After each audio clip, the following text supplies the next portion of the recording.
நம்முடைய தலைவர் கலைஞர் முதலமைச்சராக இருந்த நேரத்தில் 26/2/2008 இதே தருமபுரியில் ஒகேனக்கல் கூட்டுக்குடி திட்டத்திற்கான அடிக்கல் நாட்டு விழா நடந்துச்சு. அவரே வந்தார். வீடியோ கான்ஃபரன்ஸ் அடிக்கல் நாட்டில் தலைவர் கலைஞர் ஜெயலலிதா மாதிரி வீடியோ கான்ஃபரன்ஸ் வந்தார். ஏன்னா மக்களுடைய வாழ்வாதார பிரச்சனை இது, குடிநீர் பிரச்சனை. 1330 கோடி ரூபாய் மதிப்பீட்டில் உருவாக்கக்கூடிய திட்டம் இது. 2 மாவட்ட மக்களுடைய பிரச்சனை. அதனால நேரடியாக வந்தார். அடிக்கல் நாட்டு விழாவில் பங்கேற்றார். அடிக்கல் நாட்டு வச்சார். அடிக்கல் நாட்டு வச்சுட்டு அதோடு போயிடல.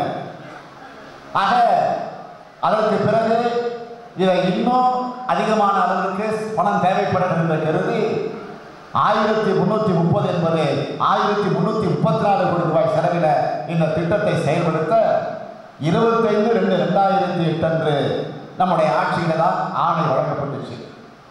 ஆக திருத்திய மதிப்பீட்டின் அடிப்படையில் 1928 கோடி 80 லட்சம் ரூபாய் என்று நிர்ணயிக்கப்பட்டுச்சு. ஆக நிர்ணயிக்கப்பட்டதற்கு பிறகு அந்த பணியை நிறைவேற்ற ஏறக்குறைய ஒரு 20 முறை கிருஷ்ணகிரி மாவட்டத்திற்கும் தருமபுரி மாவட்டத்திற்கும் நான் வந்துட்டு போயிருப்பேன். இன்ஸ்பெக்ஷன்ங்கிற பெயரில் நேரடியாக வந்து பார்த்துட்டு போயிருக்கேன். அதற்கென்று அதிகாரிகளை இங்கேயே இருந்து பணியாற்ற உத்தரவிட்டோம். ஆக எல்லா பணிகளும் 5 கட்டங்களாக பிரிக்கப்பட்டு எல்லா பணிகளும் வேக வேகமாக நடந்து கொண்டிருந்தது. ஏறக்குறைய ஒரு 90%, ஒரு 95% எல்லா பணிகளும் முழுமையாக நிறைவேற்றப்பட்டது. ஆக அப்படி நிறைவேற்றப்பட்ட நேரத்தில் தான், நிறைவேற்றப்பட்டு கொண்டிருக்கக்கூடிய நேரத்தில் தான் தமிழ்நாட்டில் தேர்தல் வந்துச்சு. தேர்தல் வந்தது, ஆட்சி மாற்றம் ஏற்பட்டுச்சு. புண்ணியவதி அம்மையார் ஜெயலலிதா அவர்கள் ஆட்சிக்கு வந்தாங்க. ஆக அதிமுக ஆட்சிக்கு வந்தவுடன் என்ன செஞ்சிருக்கணும்? மிச்சம் இருக்கக்கூடிய ஒரு 5% பணி அதை வேகப்படுத்தி துரிதப்படுத்தி முடித்திருந்தால் இந்நேரம் தருமபுரியில் கிருஷ்ணகிரி மாவட்டத்தில் குடிநீர் பிரச்சனையே இல்லை என்ற நிலை ஏற்படுத்தியிருக்க முடியும். செய்தார்களா? இல்லை. ஆக இதை நிறைவேற்றி முடிச்சா கலைஞருக்கு பேர் வந்துடும், திமுக ஆட்சிக்கு பேர் வந்துடும். எனவே அப்படியே கிடப்பில் போட்டாங்க. அதற்கு பிறகு பல இடங்களில் போராட்டம் நடந்துச்சு. மக்கள் இதை கேள்வி கேட்டார்கள். சட்டமன்றத்தில் தொடர்ந்து இது பற்றி நாங்கள் விவாதித்தோம். அதற்கு பிறகு ஒரு பெயரளவுக்கு அம்மையார் ஜெயலலிதா அவர்கள் 2013ஆம் ஆண்டு பிப்ரவரி 17 ஒகேனக்கல் படி ஆய்வு செஞ்சு அன்றைக்கு நடைபெற்ற பொதுக்கூட்டத்தில் விரைந்து நிறைவேற்ற அதிமுகவுக்கு நான் அன்றைக்கு ஒரு வேண்டுகோளாக விடுத்தேன். அதற்கு பிறகு 2013 பிப்ரவரி 22 என்னுடைய வேண்டுகோளை ஏற்றுக்கொண்டு இந்த மாவட்டம் முழுவதும் துண்டு பிரசுரங்கள் வழங்கப்பட்டுச்சு.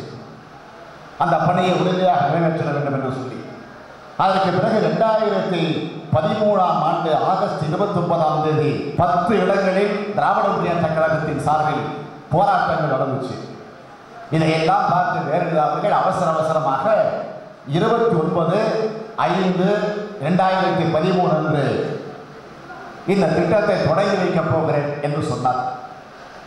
தொடங்கி வைக்கப் போகிறேன் என்று சொல்லிவிட்டு தருமபுரிக்கு வந்தாரா அல்லது கிருஷ்ணகிரிக்கு வந்தாரா?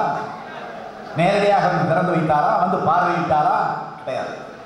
கோட்டையிலே உட்கார்ந்து கொண்டு வீடியோ கான்ஃபரன்ஸின் மூலமாக அதை திறந்து வைத்தார். ஆக திறந்து வைத்து ஏறக்குறைய 19 மாதங்கள் கடந்ததற்கு பிறகு எந்த முன்னேற்றமும் கிடையாது.